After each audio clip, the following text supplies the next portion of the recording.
로마서 12장을 한번 펴도록 하겠습니다. 로마서 12장 1절에서 13절 조금 길긴 한데 한번 보겠습니다. 1절 제가 먼저 봉독하고 우리 교독하시고 마지막 절은 함께 합독합니다.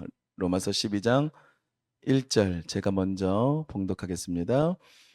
그러므로 형제들아 내가 하나님의 모든 자비하심으로 너희를 권하노니 너희 몸을 하나님이 기뻐하시는 거룩한 산 제물로 드리라. 이는 너희가 드릴 영적 예배니라.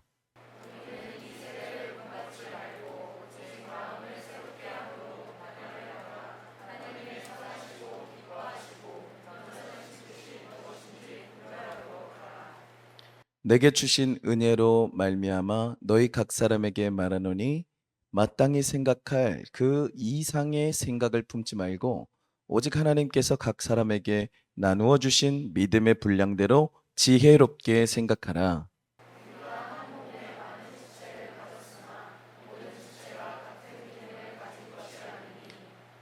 이와 같이 우리 많은 사람이 그리스도 안에서 한 몸이 되어 서로 지체가 되었느니라.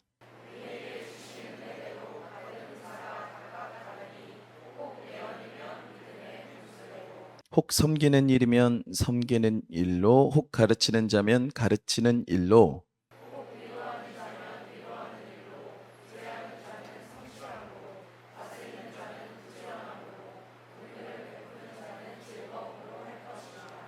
사랑에는 거짓이 없나니 악을 미워하고 선에 속하라.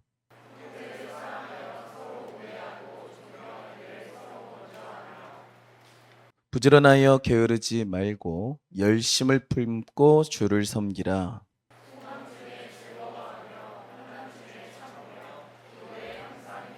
같이 읽읍시다. 성도들의 쓸 것을 공급하며 손 대접하기를 힘쓰라. 아멘. 할렐루야. 오늘 말씀은 로마서 12장 1절로 13절을 본문으로 해서 거룩한 산 제물로 드리라라는 제목으로 말씀을 상고합니다. 우리 제목 한번 따라해 봅시다. 거룩한 산 제물로 드리라.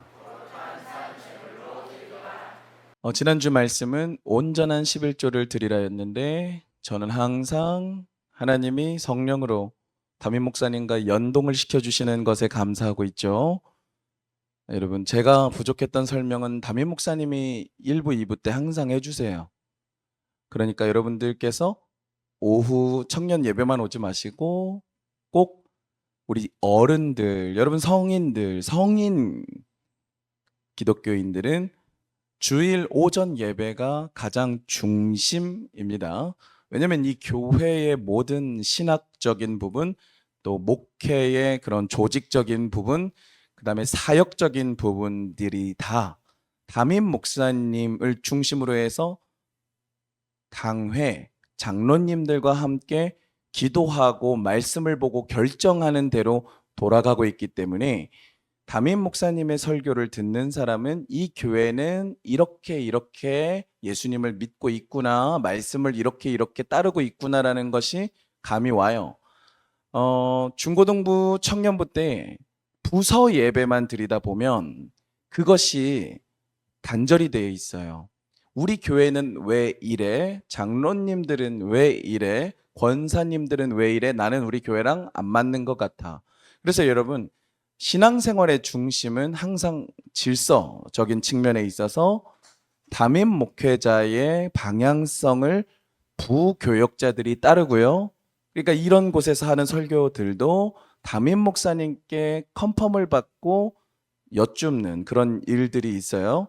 그리고 사역들도 이제 여름 수련회가 있는데 그런 것 또한 담임 목사님과 당회의 결의를 통해서 진행이 되어져요. 저희가 이제 교역자들과 함께 일정과 그런 주제들을 가지고 보고를 올릴 거예요. 이제 현수막을 만들 건데 그것이 통과가 우리가 하는 게 아니에요. 하나님께서 세우신 질서대로 우리가 준비하고 기도를 지금 교사분들이랑 했는데 올려드린 다음에 같이 정하시는 대로 저희가 이제 명을 받아서 움직입니다.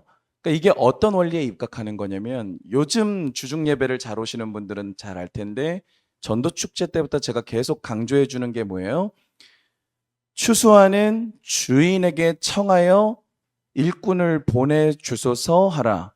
그러면 하나님이 명하여 추수하러 가라 하시면 된다라는 거예요. 그러니까 교회의 여러분 질서, 특별히 장로교회의 질서는 이런 원리로 움직입니다. 여러분들이 이제 안수 집사님이 될 분들도 있고 집사님으로 사역하실 분들도 있겠지만 결혼하고 우리가 올리는 안건들이 위에서 통과가 안 되는 일들은 생각보다 많고요. 교회에서 이런 게 필요합니다라고 해서 요청을 올렸는데 결의가 안 되고 그냥 사라지는 일들이 많아요. 시험 들 수도 있고 기분이 나쁠 수도 있고 아무리 노력해도 안 되니까 포기할 수도 있거든요. 그래도 질서대로 갑니다. 우리가 결정을 내리는 주체가 아니고 우리는 위로 올라가서 교회의 머리 대신 예수 그리스도, 그리고 예수 그리스도를 보내신 하나님, 결국 말씀, 성경 말씀을 중심으로 해서 우리는 계속해서 해석을 해요. 그러니까 여러분 현장에 너무 매도되어 있고 나의 삶에 너무 매도되어져 있는 신앙은 성경 말씀과 위배되는 경우가 많습니다. 지금 우리 상황은 이런데 왜 몰라주세요? 이런 말이 나오는 거거든요. 교회 다니면서 서운한 거는 나는 어쩔 수 없는데 왜 교회는 나를 이렇게 힘들게 하세요? 라는 말을 하는 거거든요. 그런데 예수 믿는 사람들은 다양성과 상대성에 의해서 움직이면 안 돼요. 절대 진리 되시는 하나님이라는 창조주, 유일신, 그리고 우리를 사랑하시는 하나님, 구원하시는 그 주님의 명을 받아서 순종하는 삶으로 선을 이루어 가는 것입니다. 이게 죄를 짓지 않는 사람의 삶의 방식이에요. 죄를 짓는 사람은 내가 스스로 옳다이고요. 선을 행하는 사람은 선을 아시는 게 아니라 하나님은 선이시잖아요. 선이신 분이 하라고 하는 대로 하면 선이고요. 죄인인 사람이 선을 행하려고 하면 죄인 거예요. 그래서 이것을 깨닫는 것은 은혜입니다. 순종을 해본다라는 것이 은혜를 경험하는 통로가 돼요. 그래서 행함이라는 것은 믿음이 없이 하기가 참 어려워요. 그런데도 불구하고 오늘 담임 목사님 설교 시간에도 무엇에 대해서 언급하셨냐면 바리새인들이 11조를 너무나 잘 드렸다라는 거예요. 그러니까 바리새인들에게는 뭐라고 하세요? 그 11조도 잘 하는 거다. 그런데 그것만이 다가 아니다. 몸만 드리지 말고 마음도 삶도 드려야 된다. 예수님은 습관적으로 이것만 하는 것 잘한 거다라고 얘기하신 거예요. 그런데 마음이 없이 하기만 하는 것은 진짜가 아니라는 거죠. 쉽게 이렇게 보면 돼요. 구약만 믿는 사람이 있고 구약과 신약을 같이 믿는 사람이 있잖아요. 구약만 믿으면 반쪽짜리라는 거죠. 율법은 하라고 시키는 거예요. 여러분 시킨 것만 하는 사람이 되지 마세요. 그런데 오늘 로마서 12장은 이 두 번째 내용, 마음, 삶을 드리는 그 내용에 대한 관련이 더 깊은 내용이에요. 하나님께서 우리에게 명하신 것은 얼핏 들으면 시킨 것 같아요. 근데 제가 지금 구분해주고 싶은 건 뭐냐면 여러분 옆에 있는 사람들이 시켜서 하는 게 있을 수 있다는 거거든요. 그런데 그게 하나님과는 끊어져 있는 상태의 교회 다니는 사람들이 많을 수 있다. 하나님께 명을 받아서 하는 게 아니라 아까부터 설명했던 그 질서는 다 인정하지 않고 관심도 없는데 그냥 옆에서 나를 귀찮게 하는 사람들 눈치 보느라고 하는 것들이 있다라는 거예요. 그렇게 하는 것에서 넘어서는 신앙인들. 여러분 온전한 11조는 지난주에도 이야기했지만 헌금만 하는 게 아니라 우리의 시간을 생각해 보라 그랬죠. 우리의 생각을 생각해 보라 그랬죠. 우리의 마음을 생각해 보라고 그랬죠. 하나님이 우리에게 오늘 살아있을 수 있는 24시간을 주셨음을 인정하는 사람은 그 하루에서 10% 정도를 하나님께 드린다라는 것은 어떤 의미다? 우리가 이거를 해석해내는 게 아니라 하나님이 내가 너에게 이 하루를 주었음을 인정한다면 이것의 10%를 나한테 돌려주거라. 그러니까 나에게 그 10%를 주는 사람은 너가 나의 모든 것을 받았음을 고백하는 신앙이다. 이렇게 설명하시는 거예요. 자, 그러면 오늘 말씀은 온전한 11조에서 더 넘어가는 어느 방향으로 가냐면 제목과 같겠죠. 다시 한번 따라해 봅시다. 거룩한 산제물로 드리라.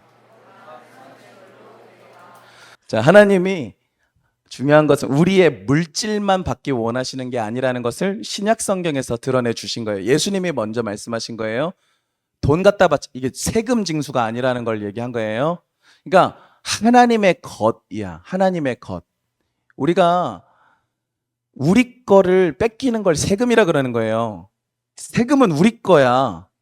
우리 민주주의라고, 여러분. 그러니까 그 세금이 쓰여지는 거 누가 관여해요? 우리가 관여한다고. 그런데 교회를 다녀보면 헌금을 관여를 안 해요, 성도들이. 그러니까 목사가 가져가냐 그러는데 목사도 교회에서 정해진 금액만 월급 마냥 사례비로 생활비를 줘요. 하나님의 뜻대로 사용하기 위하는데 보통 교회는 선교하고 전도하는 데 돈을 거의 다 씁니다. 거의 다 복음 전파하는 데 돈을 거의 다 써요. 빚더미에 올라가 있어도, 여러분 우리 교회도 수십억의 빚이 있고 저희 아버지 교회에도 십몇 억의 빚이 있는데 거의 헌금의 절반 정도 가량을 전도하는 데 써요. 저랑 저희 교회 갔던 지체가 한 명 있는데 저희 교회 아버지 교회 가보면 그냥 전도 물품이 이쪽에 그냥 쌓여 있고 한 안수 집사님이 하루 종일 오셔서 전도 물품 준비하고 계셔. 봉투에 전도지 넣고 간식거리 넣고 하루 종일 그걸 해주시고 매일 전도를 나가요. 선교지는 40교회를 선교를 하고 계셔. 저희 아버지 교회가 더 작아요, 저희 교회보다. 그래서 항상 기도 제목이 이자만 갚게 해주세요였다니까요. 그런데도 저희 아버지는 항상 선교사님들, 지역의 어려운 목사님들 수요예배, 금요예배 계속 모셔요. 그래가지고 선교비라고 30만 원씩 드리래. 설교해 주신 감사비로. 그럼 우리 어머니 없는데요? 돈이 없대 그냥. 근데 하나님의 종을 잘 섬겨야 우리 교회가 채움받는다. 그러니까 저희 아버지의 이 신앙관은 하나님을 잘 섬겨드려야, 하나님의 종들을 잘 섬겨드려야, 선교지에 우리가 헌신해야 하나님이 우리를 채워주신다라는 믿음이 있으셨어요. 엄마는 항상 죽을 맛이었던 거야. 아니 돈이 없다고, 이번 달 빚도 못 갚았다고, 드려 순종해. 저희 아버지부터가 어머니에게 항상 요청하셨던 게 그냥 순종해였어요. 지금 어떻게 됐을까? 그 얘기를 꺼냈던 게 20년 전이에요. 지금까지도 단 한 번도 빚을 못 갚은 적이 없고 단 한 번도 교회가 물질적으로 어려운 적이 없어. 제가 우리 교회 와서 보니까 지금 오늘로 110개를 차드에 헌물했더라고요. 우물과 교회 헌금, 오늘 1,000만 원을 헌금한 권사님이 계셨는데 우리 교회는요 음향 선교를 하고 학군단 장교 교육생들을 김밥 장학 헌금을 주고 어려운 목사님들 차량을 헌금을 모아서 우리가 기증을 해주는 그런 사역들을 기본적으로 매번 하고 있고 100개의 교회 우물을 차드에서 헌신하고 그 외에도 캄보디아 수억을 들여서 그곳에 기독교 학교를 세우는 데 헌신하고 이런 과정 여정들이 우리 행정교회는 엄청 많아요. 그럼 사람들이 우리 교회 돈 많네라고 생각할 텐데 우리 교회가 그 돈들을 빚 갚는 데 썼으면 다 갚았어.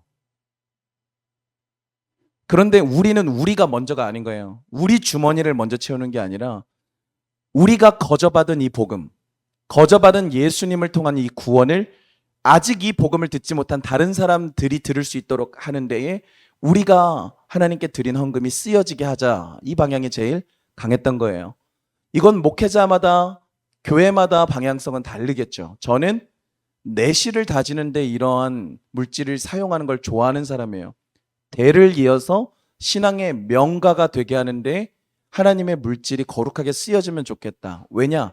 저는 한 사람이 어중간하게 교회 다니는 100사람보다 더 낫다고 생각해요. 그럼 보세요. 그냥 아무 생각 없이 11조 하는 100명과 오늘 거룩한 산 제물로 돈만이 아니라 자기의 몸을 들여버리는 사람이 드리는 신앙 하나 100대 1이겠죠? 우리가 인간적으로 볼 땐 100명이 11조 하는 게 더 클 거예요. 그런데 저는 어떤 사람이냐면 어떤 사역관을 가지고 있냐면 물질뿐만이 아니라 자기의 몸까지도 하나님께 온전히 살아있는 헌금으로 드릴 수 있는 재물이라고 하는 거죠. 이 한 사람이 더 큰 역할을 한다라는 믿음을 갖고 있는 사람인 거예요. 그래서 주님의 물질은 어디에 쓰여져야 되느냐 하면 그 한 사람을 위해서 쓰여져야 돼. 그 한 사람을 길러내는데, 이걸 위해서 우리 중고등부 청년부는 GLS 글로벌 리더십 스쿨이라는 프로그램을 운영하고 있는 거예요. 1년 동안 주님께 헌신되는 훈련을 잘 감당한 친구들을 교회에서 사랑을 해주고 인정해줘라. 그래서 그 친구들이 앞으로 기독교 리더가 될 수 있도록 시야를, 세상을 바라보는 기독교적인 그런 순교적 가치를 배울 수 있는, 이런 고양하고 함양할 수 있는 비전 트립을 후원해달라. 이걸 요청해서 올해 저희가 1월에 신년에 어디를 갔었죠? 전라도? 신안이에요? 영광이에요? 전 영광 간 것 같은데. 영광 갔다가 어디 들렀죠?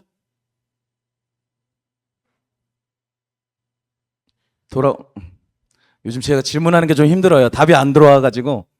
돌아오다가, 와, 카페. 따라합시다. 카페. 근데 보통 카페가 아니야. 따라합시다. 카페. 정말 좋은 카페. 아니, 잠깐. 이게 지금 주객전도 됐다. 비전 트립이 더 중요하지. 순교지를 다녀왔습니다. 순교지. 올해 GLS 수료생들과는, 올해는 타협 없어요. 봐주는 거나 성경 구절을 뭐 써서 대체가 없고요. 그냥 가게에 결정된 사람들이 성경을 필사해서 가는 거예요. 여러분들 여유를 부리면서 신앙생활하는 거는 이제 없어요. 우리 교회에서는 없어요. 일단 목사가 잘못 와가지고 없어요. 그냥 여유 부리면서 하고 싶은 만큼만 하실 거면 그렇게 하세요. 그 사람은 리더는 안 시키는 거예요. 그냥 자원하는 사람, 하나님께 헌신된 자를 교회는 아껴야 되고 길러내야 돼요. 그 사람들이 어딘가에서 억울한 일을 당해서 실족당하지 않도록 교회는 지킬 의무가 있어요. 교회는 지도자를 아껴야 돼요. 그리고 평신도 사역자들을 잘 배출해내야 돼요.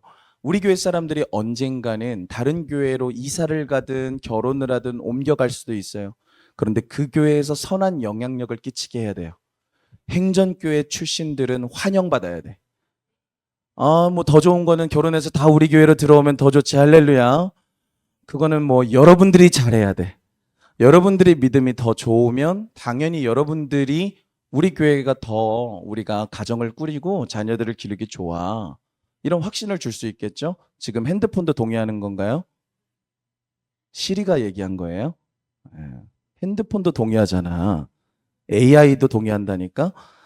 여러분들의 믿음이 더 좋으면 당연히 여러분들이 이끌어주는 리더가 되게 돼 있고요. 가정을 이룰 때 상대방이 더 좋다면 따라가셔도 됩니다. 더 좋은 사람을 따라가는 거예요, 신앙은. 저희 아내는 저를 따라와요. 근데 저는 개인적으로 저희 아내 믿음이 더 좋다라고 인정을 해주는데, 그래도 저희 아내는 제 신앙의 선택들을 따라와 줘요. 그래서 제가 여러 번 말씀드리지만 행전교회는 저희 아내가 고향이잖아요. 그래서 제가 가자라고 얘기해서 따라온 거예요. 성경적인 원리에 입각해서 선지자는 자기 고향에서 배척을 받아요. 힘든 곳이에요.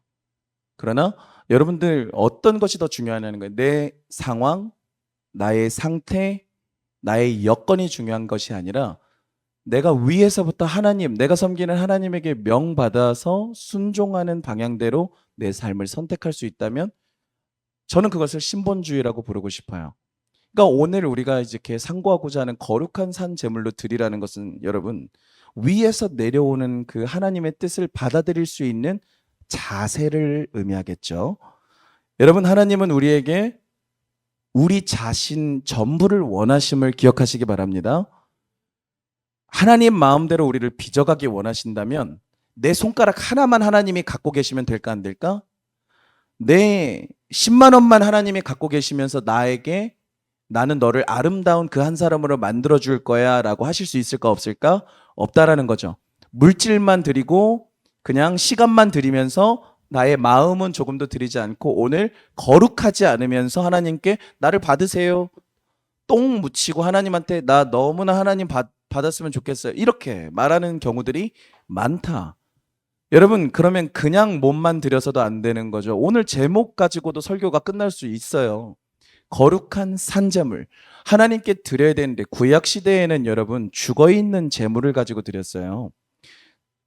피를 흘려서 죽은 다음에 각을 떠서 가죽을 벗기고 하나님 앞에 올려드린 제물을 하나님이 받으셨는데 오늘 우리는요 살아 있으래요. 죽어 있지 말래요. 여러분 하나님을 제대로 믿기 원하십니까? 예수님을 정말 뜨겁게 만나보고 싶으세요? 그러면 살아 있어야 된대요. 예? 죽어 있는 사람은 아무리 노력해도 받을 수 없다라는 거예요. 그리고 여러분 거룩해야 된대요. 여러분 하나님이 여러분 보실 때 흠이 없어야 된다는 소리입니다. 더러움을 묻히고 아까 한 자매가 자기 술을 끊었습니다. 그거는 거룩하기 위한 자신의 삶의 선택이잖아요. 하나님이 볼 때 술 취해갖고 죄 짓고 기억도 나지도 않는데 죄를 지었어. 술 취하면 그러거든요. 기억도 안 나니까 회개도 못하지. 그럼 깨끗해지지 않은 상태에서 예배를 드리는 경우가 많아요. 담배는 좀 간단해요. 하나님이 주신 몸을 망가뜨리지 않는 것. 하나님이 주신 몸을 자해하는 거예요. 스트레스 푼다는 방식으로. 그러니까 그런 모든 일체의 행위들을 우리는 지금부터는 하지 않아요. 예수님을 잘 믿겠다면 문신 같은 것도 하지 마세요. 아픈 이 자해는 자기의 강한 존재감 과시에 가깝거든요.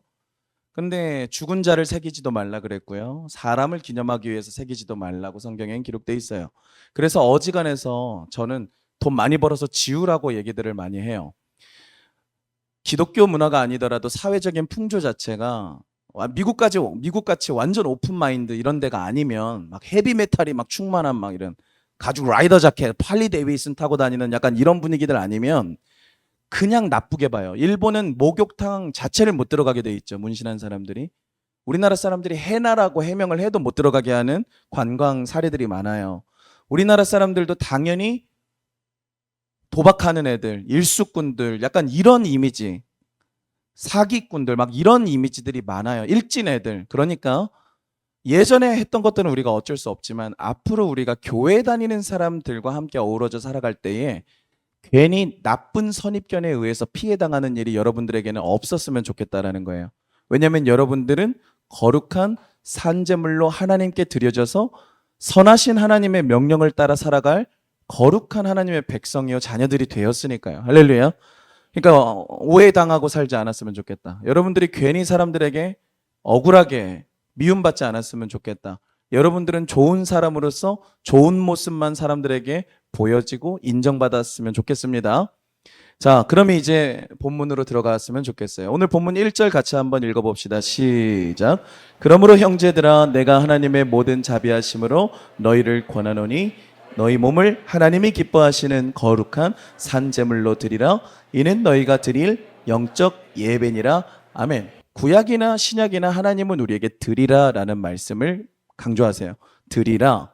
그런데 우리가 지난주에는 온전한 11조를 드리라라는 말을 배웠는데 오늘은 몸을 드리라라는 말을 지금 배우고 있는 거예요. 몸을 드리라. 너희 몸을. 그러니까 물질만이 아니라 나의 몸도 하나님께 드려야 되는 것이구나. 우리가 어쩌면 소유하고 있었던 나의 부차적인 시간이나 물질만인 줄 알았는데 여기서는 몸까지 들어오게 되는 거예요.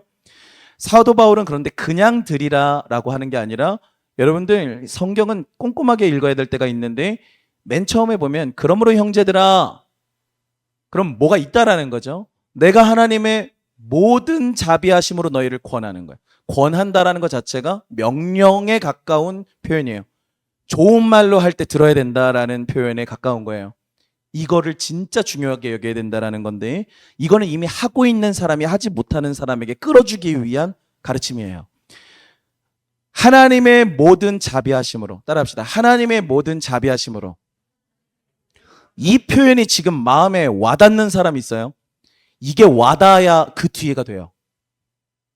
우리 한국 기독교인들의 가장 필요한 점은 뭐냐면 성경 구절 내용이 무슨 뜻인지 이해가 안 되고 감격이 안 되고 공감이 안 되는 걸 해결해야 돼요.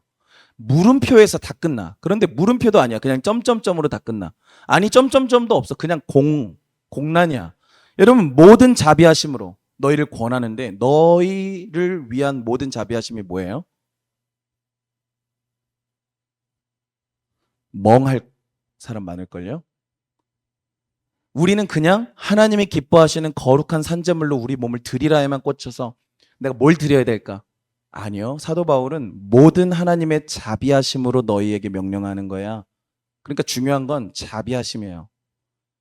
우리가 드릴 수 있는 마땅한 전제. 지난주 온전한 11조 때는 하나님이 우리의 인생을 선물로 주신 것이고 우리의 가정과 우리의 직장과 우리의 모든 물질을 주신 것이고 우리의 시간을 주신 주인이시다라는 것을 가르쳐 줬어요. 주셨으니까 그것을 인정하는 사람, 예수를 믿는 사람들은 그것을 인정해야 되는 것이죠. 믿지 않는 사람들은 하나님이 주셨어도 인정하지 않을 거예요. 오늘 여기서 말하는 건 뭐예요? 하나님의 모든 자비하심 때문에 우리는 우리 몸을 하나님께 드려야 한다라고 사도 바울이 권하고 있다라는 거예요. 그러면 이 자비가 뭘까? 그걸 오늘 좀 다뤄보고자 합니다. 여러분, 하나님의 자비하심은 뭐냐면요. 하나님이 나한테 조금 잘해주신 것을 떠올리라는 게 아니에요. 지난 여름 수련회 때 겨울 수련회 때 내가 너무 은혜 받았으니까, 그래도 우리 집이 이렇게 평안하고 온 가족들이 너무 건강하게 해주셨으니까, 하나님 자비하심이 너무 감사하지. 이런 거 아니라는 거예요. 내가 이번에 직장에서 잘 안 될 뻔했는데 문제를 해결해 주셨으니까 내가 해야지. 이런 게 아니라는 거예요. 자비는 죽어야 되는 죄인을 살려준 사건이에요. 자비를 베풀었다 하는 것은 심판받아야 되는 사람을 대통령 특사로 꺼내준 사건을 의미해요. 원수된 사람을 내 자녀로 양자로 입적해 준 걸 얘기하고요.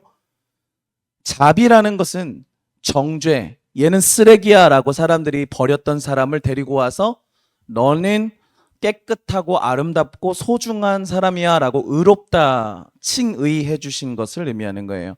그래서 이 자비하심은 뭐냐면 독생자, 독특하고 유일한 하나님이 하나밖에 없는 아들을 내어주셔서 지옥에 가야 되는 우리, 십자가에 죄를 지어 벌을 받아야 되는 우리를 대신해 예수의 목숨을 내어주시고 우리를 죄 용서하시기 위해 건져주신 그 구원의 사건을 우리는 자비하심이라고 깨달아야 되는 거예요.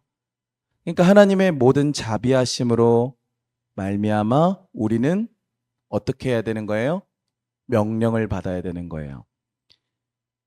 완전 다르다는 거예요. 신앙생활은 뭔가 내가 하나님께 드려야 되고 뭔가 이걸 순종해야 되는 걸 힘들어하는 경우가 많은데 성경은 좀 말도 안 되게 큰 거를 하나님이 우리한테 주셔서 그러니까 이제 너한테 좀 이거를 좀 부탁해야 되는 게 있다. 이렇게까지 해주셨는데 이거는 너가 좀 해야 된다라는 의미가 더 강해요. 자비를 입었다는 것은 그래서 여러분 은혜를 좀 받았으니까가 아니고 내 주인이 바뀌었다라는 뜻입니다.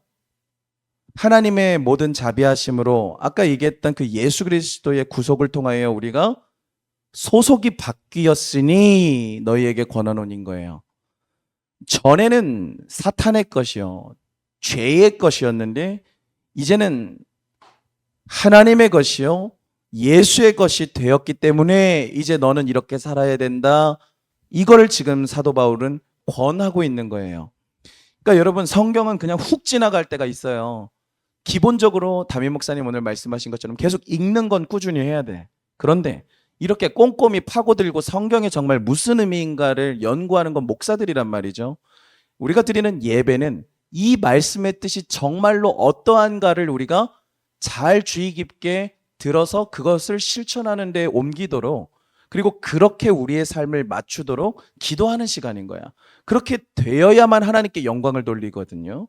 우리가 말씀을 읽기만 하고 그냥 내 마음대로 사는 삶이 아니라 딱 봐도 지금 이러한 삶을 하나님이 기뻐하시는 거룩한 산재물이 되게 나의 몸을 쓰라는 거 아니에요? 그러니까 구체적으로 이렇게 배워가는 시간이 우리 기독교인들에겐 필요하고, 더 나아가서 예배 시간 한 번 한 번을 습관으로 그냥 11조 습관대로 들이듯이 던져버리는 게 아니라 이러한 자세로 한마디 한마디를 잊지 않냐고 차곡차곡 자기의 인생에 채워가는 사람이 돼서 하나님께 드려지는 영적 예배가 된다면, 여러분 그런 사람은 사도 바울 수준이 된다라는 거예요. 그렇게 되길 원하십니까? 그러면 어떤 논리에 입각해서 하나님의 자비하심 때문에 우리가 드려야 하는가? 간단해요. 하나님이 나를 죽음에서 살려주셨기 때문이다. 죽음에서 살려주셨기 때문에. 그러니까 원래 내가 그때 죽었어야 되는데 하나님 덕분에 살아났으니까 드려도 된다라는 논리예요. 근데 왜 몸이냐? 복을 더 받으려고요? 그건 아니에요. 이렇게 우리가 하나님을 위해서 몸을 드리면 하나님이 더 복을 주시죠. 그런데 간단합니다. 하나님의 것이에요. 하나님이 나를 살리셔서 원래 죽은 목숨이었던 사람을 구원하셔서 사셨을 때 뭘로 사셨냐면 예수님의 피 값으로 치르고 나를 사셨어요. 그러니까 산 거예요. 그냥 말로만 내놔가 아니라 내가 지불을 하고 이 사람을 데리고 온 거야. 그런데 여러분, 내 목숨을 바꿔서라도 데리고 올 만한 사람이라면 대통령을 데리고 와야죠. 내 목숨을 바쳐서라도 살릴 사람이라면 뭐 양주시의원? 잘 모르겠어요. 그런데 원수, 죄인, 사형수 이런 사람을 내 목숨을 바쳐서 내 목숨으로 값을 치르고 데리고 와서 자녀를 삼았거든요. 여기가 시작 포인트예요. 복음이 일부만, 내 인생의 일부만 건드렸으면 우리도 일부만 드리면 돼요. 10만 원만큼만 드리면 된다 이거예요. 그런데 이 복음이 내 존재, 전 인격을 다 건드려 버린 거야. 하나님의 구원이 그냥 내 공부하는 1시간만 건드리신 게 아니라 내 평생과 영생을 건드려 버리신 거예요. 영원히 멈춰 있었던 내, 사망당했었던 나의 죄의 결과, 죽음, 나의 인생의 끝은 죽음이고 지옥이었던, 그러니까 미래는 없죠. 나의 인생은 죄로 물들어서 벌 받을 것이 정해져 있었던 그 삶을 하나님이 건드리셔서 갑자기 이어버리신 거예요. 영생으로. 지옥에서 꺼낼 뿐만 아니에요. 꺼내준 거는 수동적이야. 하나님이 하시는 거니까. 그런데 천국으로 들어가서 살게 하는 건 능동이에요. 내가 그곳에서 더 잘 살기를 원해서 살아가는 건 능동이라는 거예요. 그러니까 로마서 12장은 여러분 구원받은 자들을 위한 말씀이에요. 말라기는 예수 그리스도가 오기 전에 주신 말씀이고, 맞잖아요? 오실 메시아를 바라보면서 하나님이 주신 것을 감사하며 하나님의 주권을 인정하는 시간을 훈련받은 거고요. 이제 이 로마서에서는 로마서 1장에서 11장까지는 다 예수 그리스도에 대한 복음에 대한 내용들이에요. 그러니까 그것을 받은 형제들아, 뭔 소리야? 구원받은 형제들아, 죽음에서 건진받아서 이제 자유롭게 영생을 향해 살아갈 수 있는 형제들아, 이 말이에요. 여러분, 이 말씀을 듣고 있는 여러분들은 보아하건대 구원받았을 가능성이 높습니다. 예수님의 자녀가 되었을 가능성이 높아요. 이 말씀은 자율적으로 스스로 선택해서 하나님을 위해서 내어놓을 수 있는 사람들을 위한 말씀이기 때문이에요. 그게 영적 예배예요. 여러분, 예배에 성령의 임재를 느끼고 계십니까? 아니면 그냥 대학교 강의 듣듯이 수업 듣고 있습니까? 저는 한 번의 예배가 내가 사는 길이에요. 저는 한 번의 예배에 성령의 임재가 폭포수가 쏟아지듯이 임해야 돼요. 저는 그걸 사모하고 그것을 위해서 회개하면서 그것을 위해서 거룩한 산제물이 되기 위해서 제 몸을 바쳐요. 아깝지 않아요. 내 목소리가 날아가든 내 기력이 쇠하든 나의 물질이 들여지든 아깝지 않아요. 저는 그 하나님이 나에게 베풀어 주시는 자비가 이미 충분하거든요. 여러분, 주님 헌금은 제가 드릴 텐데 제 몸은 제 겁니다. 주일은 제가 가서 예배 드릴게요. 근데 평일은 제 거예요. 하나님, 교회는 하나님 거 맞고 제가 이렇게 청년부 목장 생활할 때는 뭐 제가 이렇게 잘 하죠. 그런데 제 인간관계랑 제 연애랑 제 직장 생활은 제 미래는 제가 정하고요. 제 거예요. 못 드려요. 내 거.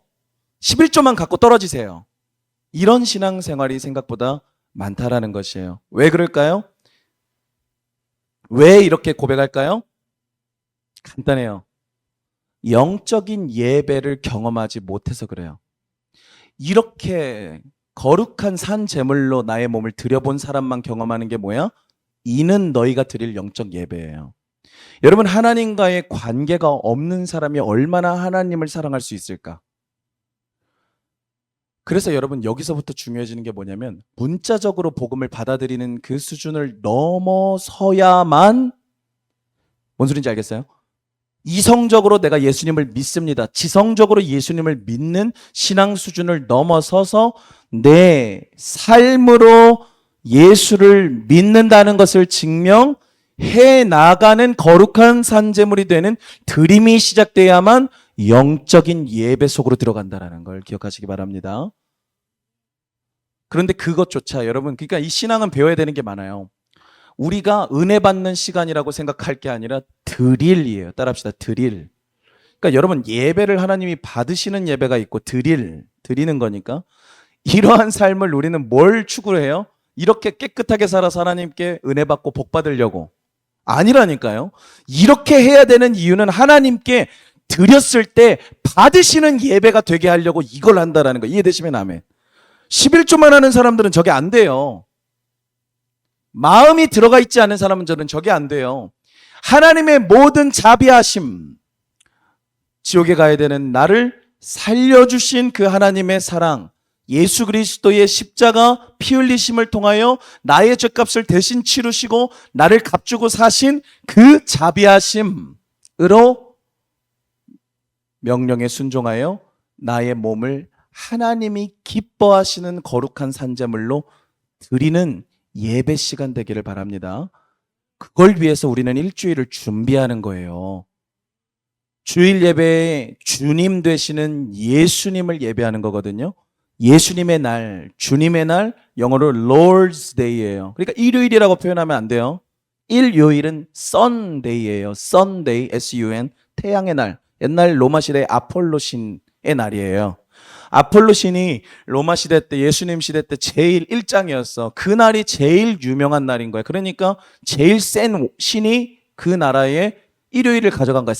태양신이 제일 셌어. 똑같아요, 여러분. 어떤 고대의 나라를 봐도 태양신이 이거야. 이해됐어요? 어떤 그 이단들은 저쪽에도 가짜 하나님의 교회라고 하나 있는데, 뭐 이런 데들이나 저쪽에도 뭐 있어요. 뭐 여호와의 가짜 증인 뭐 이런 것들이 있는데, 가짜 신천지, 가짜 천지 뭐 이런 게 있는데, 그 사람들 다 하나같이 말하는 게 일요일은 태양의 신을 섬기던 날이기 때문에 이게 이단이다. 기독교가 타락해서 그 우상을 섬기는 날을 가지고 온 거다. 뭐 이런 식으로 얘기를 하는데 착각이고요. 제일 센 신이 그 날을 가져간 거야. 그게 로마에서는 예수가 된 거고 로마의 국교가 돼버렸잖아요. 그러니까 로마의 가장 인정받고 가장 주축이고 가장 많은 사람들이 섬기는 신이 예수였던 거야. 잘 생각해보면 쉬워요. 이 날이 신에게 제사를 드리는 날이야. 거의 모든 종교들이. 예를 들어, 그런데 A 신에게는 70명이 제사를 드리러 가고 B 신에게는 20명이 드리러 가고 C에게는 5명, 3명, 2명, 1명 이렇게 가. 그러면 어느 신의 날이야? A죠. 이게 Lords가 된 거라고요. 그리고 주라는 단어가 왜 무서워? 이 주라는 단어는 퀴리오스.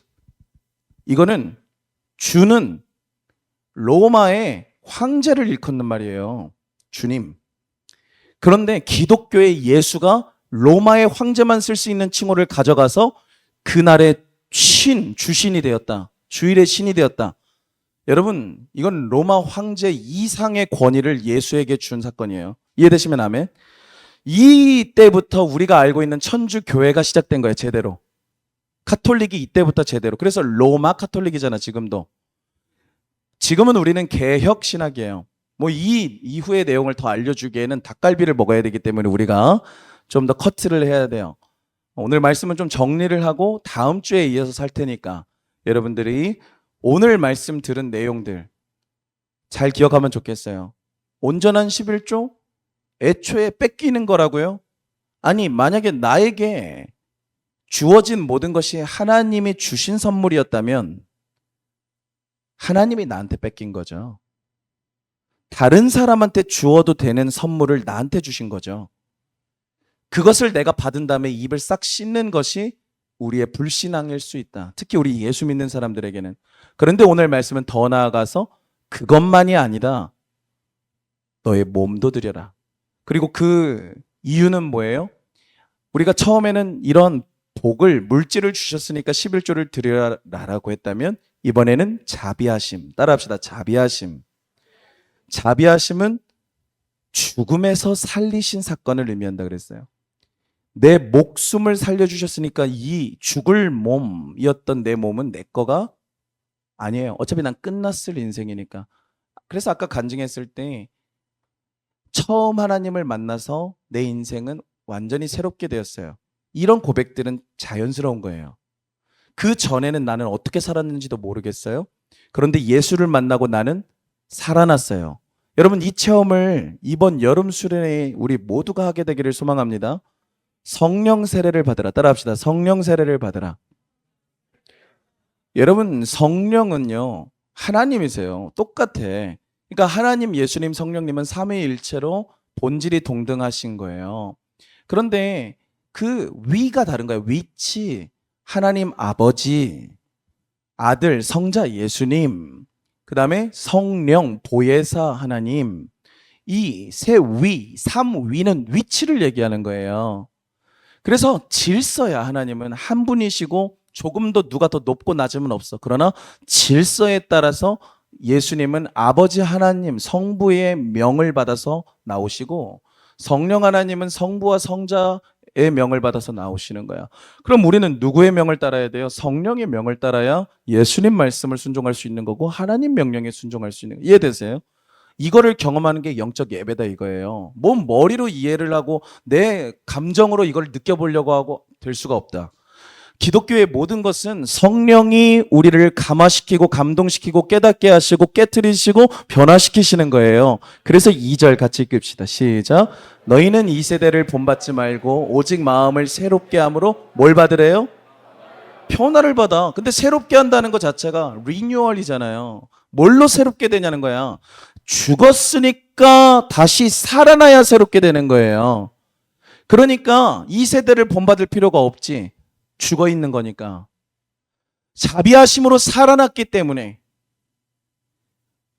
뭐도 새롭게 하래요? 따라합시다. 마음. 몸을 드리고 끝이래? 그러니까 하나님은 여러분 정확하신 거야. 우리가 이거를 시키면 이것만 하는 걸 너무 잘하시는 거야. 11조 하잖아요. 봉사하잖아요. 마음은 그건 제 거예요. 평일은 제 거고요. 인간관계는 제 거고 친구들이랑 만날 땐 제 거고 예배 시간도 솔직히 제가 일이 있으면 제 거예요. 제 남친도 제 거고 여친도 제 거고 제 가족도 제 거예요. 이렇게 점점 늘어나. 제 직장 당연히 제 거죠. 제 승진 문제 제 거고. 그런데 몸을 드리는 영적 예배를 드릴 사람은 이 세대, 이 세상 안 믿는 사람들을 안 따라가고요. 마음을 새롭게 해서 뭐를 받아요? 따라합시다. 변화. 여러분 변화는 진짜 안 일어나는 거예요. 변화는 예수 없이는 이루어질 수 없는 거예요. 대물림. 절대 못 벗어나요. 그런데 기독교 간증자들은요. 대물림이 없어요. 응? 다 망했던 집안, 망했던 인생에서 다 거부가 되는 간증밖에 없어요. 멍청했던 인생에서, 멍청한 집안에서 지혜로워지는 간증밖에 없어요. 무시당하던 집안에서 영광스러운 오늘 부귀와 영화를 누리는 그 인생밖에 없어요. 여러분 하나님 잘 믿으시면 변화받습니다. 아무리 불가능하고 아무리 벗어나고 싶었어도 안 됐어요? 잘 된 거야. 예수 제대로 믿으면 확실하게 변하니까요. 그러면 확실하게 간증할 수 있는 거예요. 예수 믿고 확실하게 변화됐다. 그러니까 너도 믿어라.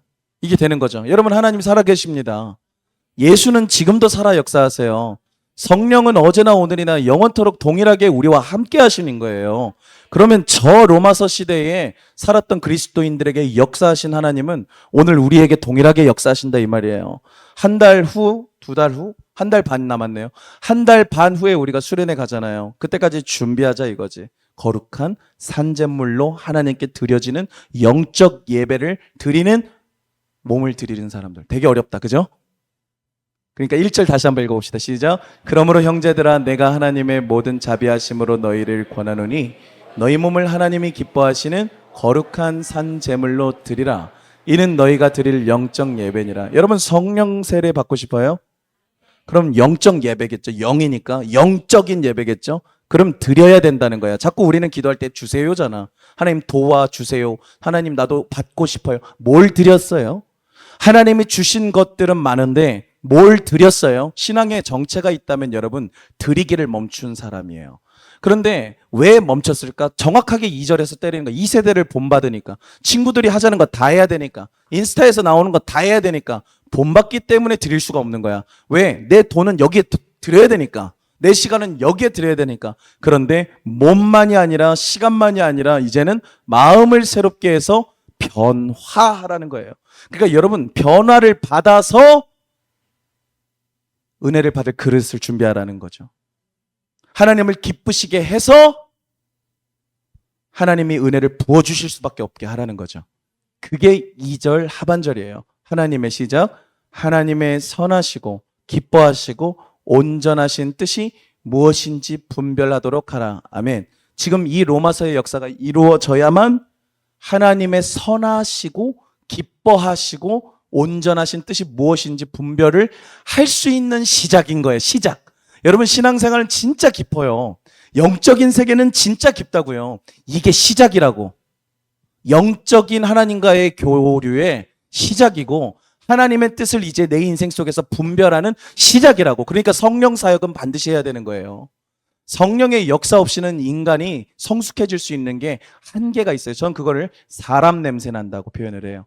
아무리 인격적으로 착해 보이고 아무리 따뜻하고 정겨워 보여도 수틀리면 안색이 변하는 게 사람이에요. 그런데 이런 영적 예배를 드리는 사람들은 안 변해. 왜냐하면 하나님의 선하신 뜻이 뭔지를 알아. 하나님이 기뻐하시는 게 뭔지를 알아. 딱 이 상황에서 하나님의 온전, 퍼펙트한 하나님의 원하시는 바가 무엇인지 분별이 돼요.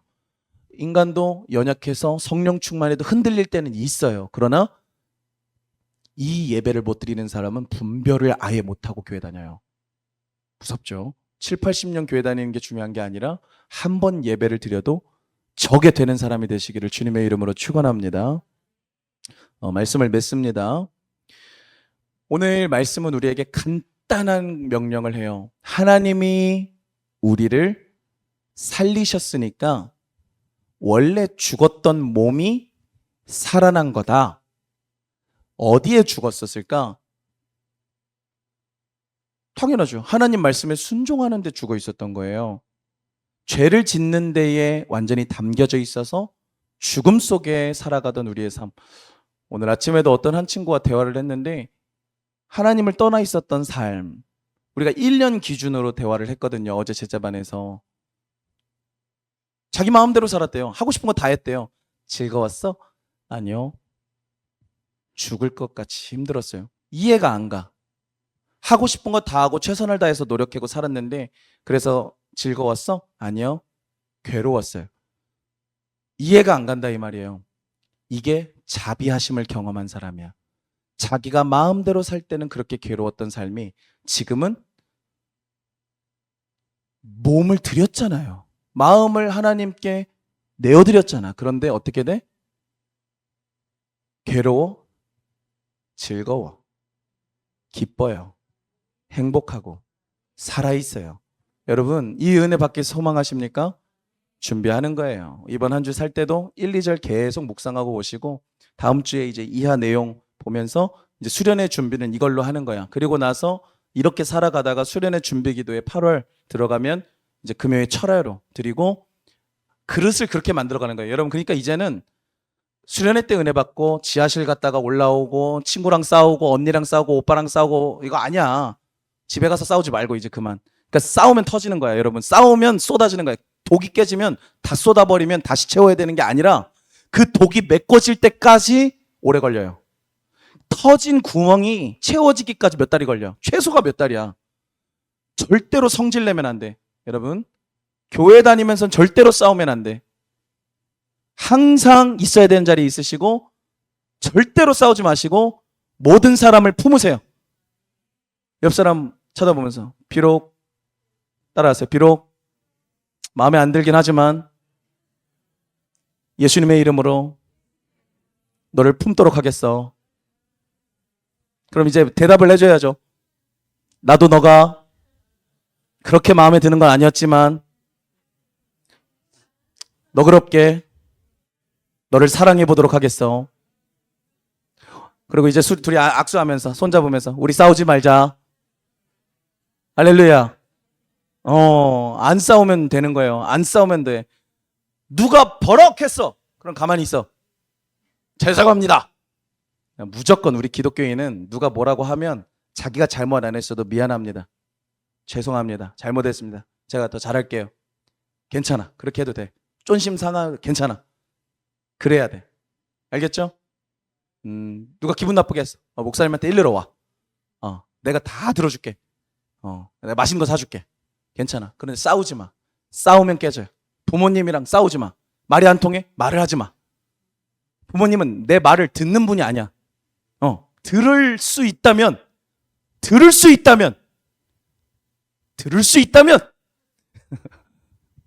오늘까지 오지 않았어, 우리는. 우리 인생은 이렇게 되지 않았어. 우리가 바라는 대로 우리 부모님이 해줬다면. 여러분, 우리 부모님은 지금 이재명 대통령이 돼 있을 거예요. 우리가 바라는 대로 되지 않았어. 그쵸? 우리 엄마 아빠가 최고가 되길 바랬지만 최고가 아니었어. 그러나 그 최고가 아닌 가정에서 태어나서 자랐기 때문에 우리는 오늘 이 자리에서 예수를 만날 수 있는 기회를 얻은 거예요. 그 결핍이 있었기 때문에 우리는 오늘 예수를 찾게 된 거예요. 절대로 원망 불평에 눌려있지 말고 따라합시다. 용서합시다. 그게 시작이야. 이제 여기 온 거야. 이제 거룩한 산제물로 드리라는 사실 작년 여름에 하고 싶었던 설교야. 이제 온 거라고. 우리가 이제 용서를 했고 이제 죄에서 떠나고 이제 우리가 죽기까지 복종을 하고 싶지. 이제 하겠다고 약속했는데 진짜 하고 싶지. 하고 싶어지는 상황에서 뭘 해야 되는지 모른다니까. 거룩한 산제물이 되기 위해서 내 몸까지 하나님께 드리세요. 마음까지 하나님 안에서 새롭게 되세요. 그래서 이제는 말로만이 아니라 물질만이 아니라 몸도 하나님 거, 내 마음도 하나님 거. 여기서 이제 시작인 거야. 뭐가? 하나님의 뜻대로 사는 인생이. 거기에서 성령의 기름이 부어져야 돼. 거기에서 하나님의 임재가 쏟아져 들어가야 돼. 거기에서 하나님이 원동력 되시는 인생이 시작돼야 돼. 거기에서는 어둠이 없어. 거기에서는 상처가 없어. 거기에서는 질병이 없어. 거기에서는 가난이 없어. 거기에서는 결핍이 없어. 거기에서는 두려움이 없어. 거기엔 자유가 있고요. 거기엔 생명이 있고요. 거기엔 천국이 있는 거예요. 아버지의 집이 있고 아버지의 품이 있고 아버지의 책임져 주심이 있고 도와주심이 있고 함께 하심이 있고 지켜주심이 있어요. 원하세요? 그걸 향해 나아갑시다. 기도하겠습니다. 하나님 아버지, 이 세대를 본받지 말라고 하신 주님의 말씀 이제 받아들입니다.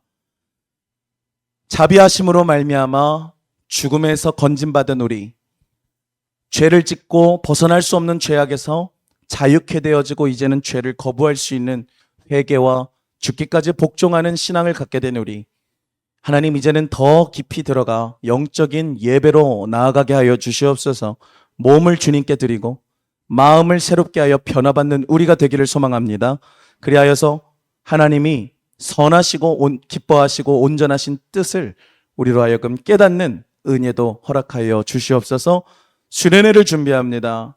살아계신 하나님 만나고 싶습니다.